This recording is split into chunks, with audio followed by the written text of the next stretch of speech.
आजचा जो व्हिडिओ आहे ना, तो मी ना आमच्या चाळीच्या वर बनवलेला आहे. कारण आमच्या चाळीमध्ये ना काही दिवसापासून आहे ना, खूप असे किस्से घडलेले आहेत ना, म्हणजे भुताचे किस्से घडलेले आहेत लिटरली.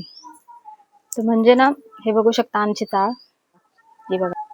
कोणाला इथे ना घुंगरांचा आवाज येतो, तर कुणाला ना भूत दिसतं. तर काय यामागे मला माहिती नाही, पण असे किस्से घडतात. तर जिच्यासोबत हा किस्सा झाला ना, तिला मी खूप कन्व्हिन्स केलं. ती येतच नव्हती कॅमेरा समोर, पण तरी पण मी तिला बोलवलं.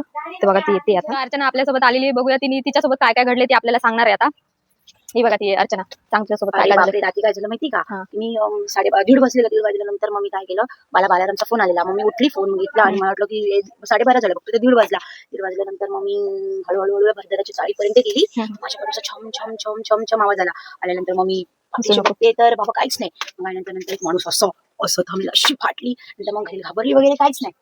मग तुझ्या सासू घरी मग सर्वेशला सांगितलं, सर्वेश कोणतरी या सगळे बोला, कोण नाही तरी मला असं माणूस दिसतोय म्हणजे एवढंच आहे. आणि चिंचेचं झाड होतं, चिंचेच्या झाडानंतर मग मी काय घाबरलेल्या नंतर आली, पाणी भरलं नाही, गपचिप. तू रात को जब पानी भरने उठी थी तुझे भी आवाज आया था क्या? वो बता, मतलब क्या हुआ था तेरे साथ? रात को हम लोग सो रहे थे, पानी का टाइम हुआ, हम लोग ने उठा तो घुंघरू का आवाज आ रहा था, बहुत डर लग रहा था। लेकिन फिर हम लोग पाइप लगाए, फिर दोबारा आए थे हम लोग पाइप के साइड में, तो फिर भी आवाज आ रहा था। इसकी वजह से हम लोग को बहुत डर लगता है घुंघरू से। रात को इस साइड बहुत जंगल वगैरह है, पटरी है, ट्रेन वगैरह आता रहता है, इसकी वजह से हम लोग को बहुत डर लगता है। प्रेग्नेंट है ना, प्रेग्नेंट वाले को वही दवाई देता है। बता, बुद्धी खाता तेरे को. क्या बता, हिला पण भूत बता. निष्का, तुला पण भूत दिसलं का?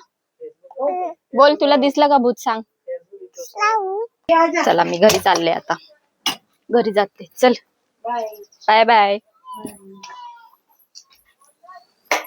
तुम्हाला सगळ्यांना भूताचा किस्सा ऐकून कसं वाटलं तर मला कमेंट मध्ये नक्की सांगा आणि माझ्या चॅनलला सबस्क्राईब करा.